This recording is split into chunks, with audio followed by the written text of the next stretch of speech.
Dear students, so in the last class we have discussed about the nuclear forces.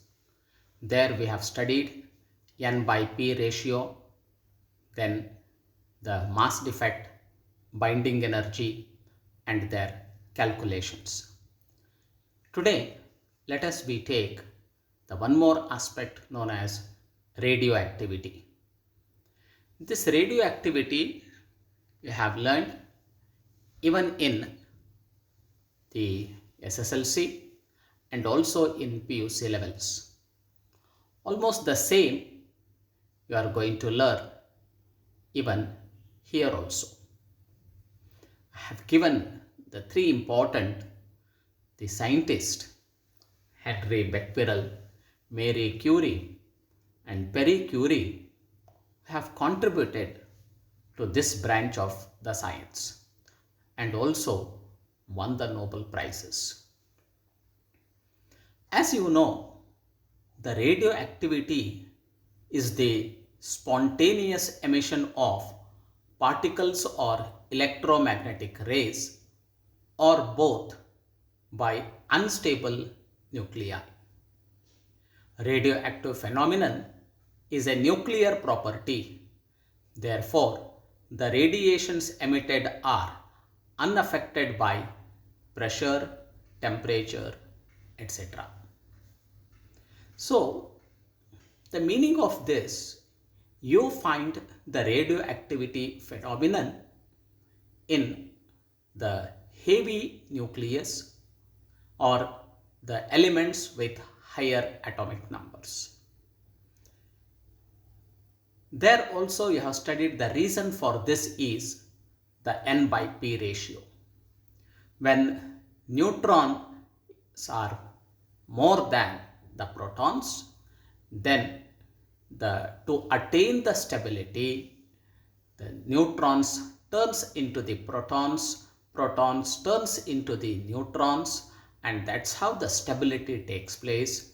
During this, the alpha particles, beta particles and gamma rays are emitted.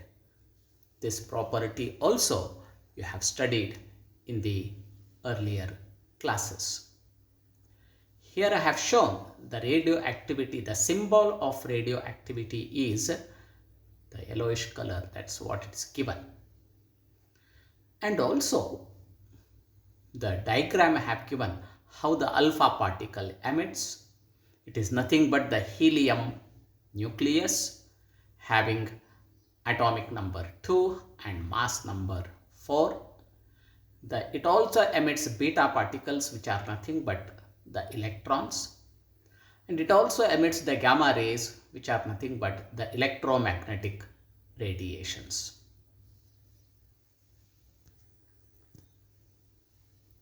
So this is also the diagram which you have come across even in the earlier classes.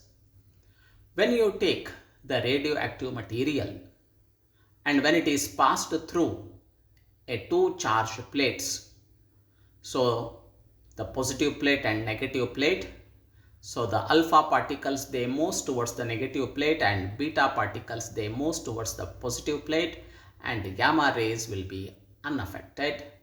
From this we have come to the conclusion that alpha particles are positively charged particles, beta particles are negatively charged particles, and gamma are the electromagnetic radiations.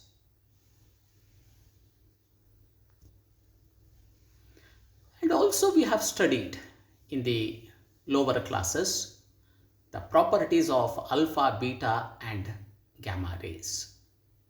So alpha particle is nothing but it is a nucleus of helium atom which contains 2 protons and 2 neutrons, and the charge is +2, the mass is large and its speed is slow. It is a ionizing effect is very strong. That means when it moves to the various substances, it ionizes the gases. And when source is inside the body, it is most dangerous. Similarly, the beta particles are nothing but they are the electrons. They have a charge -1 and mass is very small and they move very fast and ionizing effect is very weak, and when source is outside the body it is most dangerous. Gamma rays are nothing but they are the electromagnetic radiations.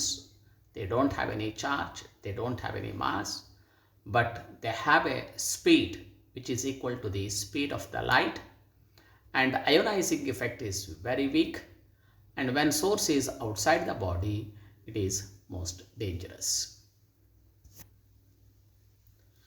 Rutherford identified alpha and beta rays and P. Villard identified gamma rays.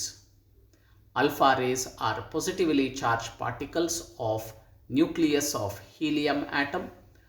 Beta rays are negatively charged particles which are nothing but electrons, and gamma rays are the electromagnetic radiations of short wavelength and high energy. The radioactive nucleus undergoes disintegration continuously by emitting radiations until it forms stable isotope. The radioactive disintegration is based on the group displacement law, which states that when an alpha particle is emitted, the mass of the resulting daughter nucleus is less by 4 units and atomic number is less by 2 units. Accordingly, the daughter element is 2 places to the left of the parent element in the periodic table. When a beta particle is emitted, the mass of the resulting nucleus is unchanged, but the atomic number increases by 1 unit. The daughter element belongs to the next group to the right of the parent nucleus in the periodic table. These things we have also studied in the earlier classes. For example, if I take the polonium, atomic number 84 and mass number is 215. So when it emits the alpha particle, so the resulting element will be lead 82 and mass number 211. Here the atomic number of the reactant and product and mass number of the reactant and product must be the same. So another example, the lead 82-211, further it emits beta particle and forms bismuth 83-211. So these are called the nuclear reactions. Now let us take sometimes the problems how they ask in the examination. Calculate the number of alpha and beta particles lost when uranium-92-238 disintegrates finally to lead 82-206. In this problem, see the change in mass number is 238, it has changed into 206. The difference is 32 AMU. For a decrease of mass, so what is a decrease? From 92 to 82. For a decrease of mass number by 4 AMU, 1 alpha particle is required. Therefore, to decrease the mass of 32 AMU, we need 8 alpha particles. The change in atomic number for loss of 8 alpha particles will be 8 into 2, that's equal to 16. That is, atomic number of the final product will be 92 minus 16 is equal to 76. But the actual number of the final product is, we get the lead atomic number 82. So therefore, the difference will be, so the difference is 82 minus 76, that's equal to 6. Therefore, the number of beta particles emitted is 6. Therefore, during this process, it emits 8 alpha and 6 beta particles. Such problems will be asked in the competitive as well as in the routine examinations. Next, coming to the law of radioactive disintegration. It states that the rate of disintegration of a radioactive element at any instant is proportional to the actual number of atoms of the parent radioactive element at that instant. I repeat, the rate of disintegration of radioactive element at any instant is proportional to the actual number of atoms of the parent radioactive element at that instant.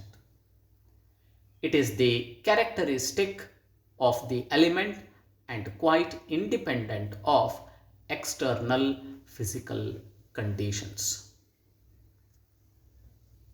Mathematically, it is given as minus dn upon dt is proportional to n. Therefore, if I remove the proportionality sign, I get minus dn upon dt is equal to lambda into n, where lambda is called decay constant or disintegration constant. Rate of disintegration follows first order kinetics. Hence, decay constant is given as lambda is equal to 2.303 divided by T into log n0 upon n, where n0 is the initial concentration of radioactive isotope, n is the concentration of radioactive isotope at the time T. The unit of decay constant is per second or per minute or per hour or even sometimes the per year also. This derivation is similar to the derivation of the rate constant of a first order reaction in the chemical kinetics. The derivation is not necessary. You have already learned this derivation. Coming to the another important property of the radioactive elements is their half-life period. This term was introduced by Rutherford in 1904. Half-life period is the time required for half of the radioactive sample to disintegrate. At half-life period, T becomes T half and n becomes n0 upon 2. Substituting these values in the above equation, we get lambda is equal to 2.303 divided by T half into log n0 upon n0 upon 2. So this becomes 2.303 into log 2 divided by T half. This is equal to 2.303 into log 2 is 0.3010 divided by T half. That's equal to 0.693 divided by T half. Or half-life period T half is equal to 0.693 divided by lambda. That is the decay constant. This is also similar to half-life period of the first order reaction in chemical kinetics. Now, this is a diagram that shows half-lives and radioactive decay. It's a time required for the amount of the radionuclides to reduce to half.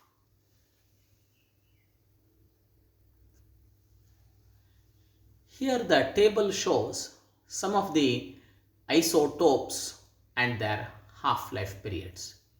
Uranium 92-238 is having 4.5 into 10 raised to 9 years. Carbon 14 is having 5600 years, its half-life period. Radium is having 1620 years. Phosphorus is having 14 days, and polonium 84-210 is having 0.0002 seconds. Here I have shown the highest half-life period to least half-life period, the various elements or the nuclides. The half-life period of radioactive element is independent of the initial concentration. It depends only on its decay constant. Based on this, once again, the problems will be asked. Let us take a problem. A radioactive isotope decays such that after 1 hour, 25% of the initial amount of the isotope left over. Calculate the decay constant. In this problem, the T is given, the half-life period is the 1 hour, and the initial concentration N0 is equal to 100 because 25% it says, N0 is 100, N is 25. Substitute these values in the decay constant equation and calculate the decay constant. That is, lambda is equal to 2.303 divided by the time is 1 hour into log N0 is 100 divided by N is 25. So this on simplification I get 1.3866 per hour. Let us take another problem.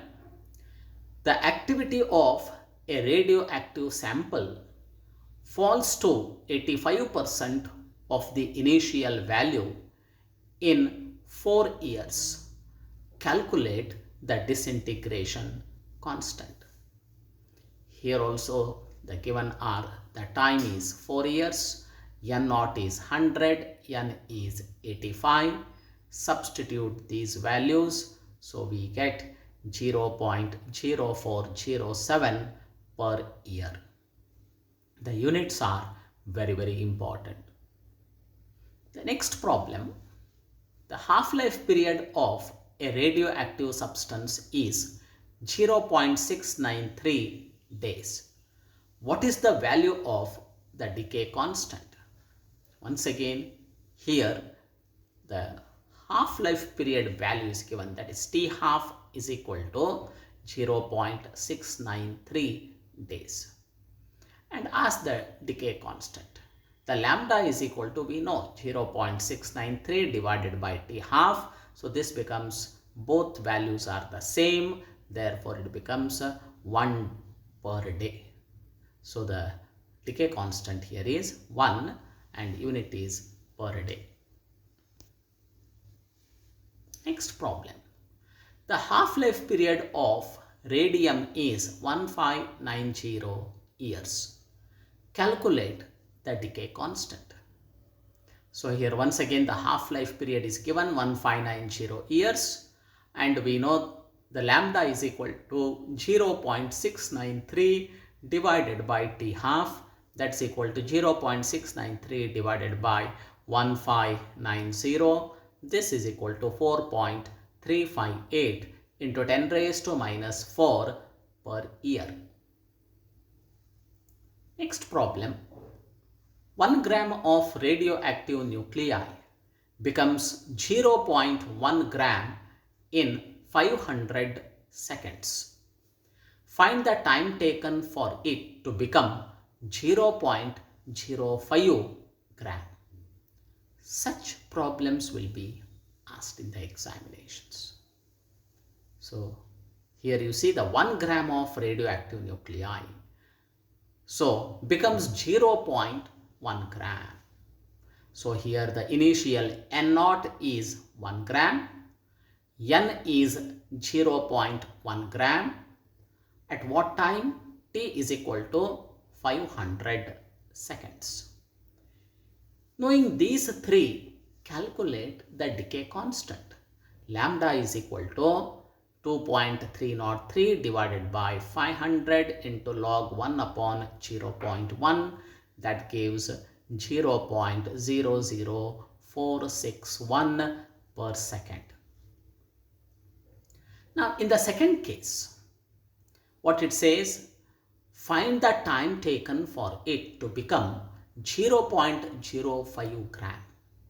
Here the initial value is the 1 gram and now it has become 0.n value is 0.05 gram. Lambda you have calculated above, that is 0.00461 per second. Based on this, calculate the time. So that is T is equal to 2.303 divided by lambda into log N naught upon N. Substitute the values. So here N naught is 1, N is 0.05. After substituting, we get 650 seconds. So therefore, the time taken to convert 1 gram to the 0.05 gram is 650 seconds. Next we take another problem. Phosphorus 32 has a half-life of 14.3 days.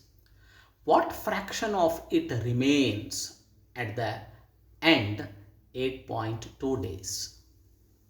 So here the given, that is the half-life period is given, that is T half is equal to 14.3 days. From this you calculate the decay constant lambda. So that will be 0.0485 per day.